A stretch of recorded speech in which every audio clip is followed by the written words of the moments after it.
حنا محظوظين ولله الحمد، محظوظين حيت عندنا ملكنا جلالة الملك محمد السادس الله ينصرو ويدوم عليه نعمة الصحة والعافية، اللي من نهار تربى العرش وهو حط المرأة فوق راسه ودارها ضمن الأولويات ديالو، وكان من أول المدافعين باش تاخذ المكانة اللي كتستحق.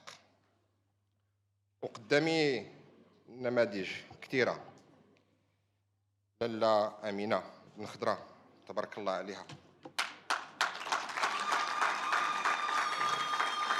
لاله نادية فتاح ما كايناش معنا، ولاله فاطمة الزهراء عمور الوزيرة ديالنا، وكذلك بزاف ديال النساء البرلمانيات، لاله زينة شاهيم ولاله كليلة وطبا عمرانت، والقيدومة ديالنا الأستاذة أبو إحسان،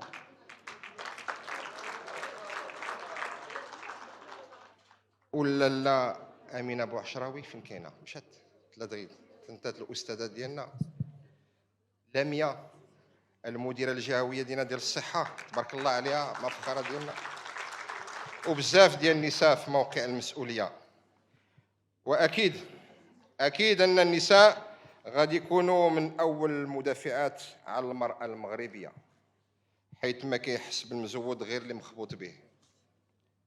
وحنا محظوظين كذلك لأن عندنا واحد الحكومة برئاسة الأخ عزيز أخنوش،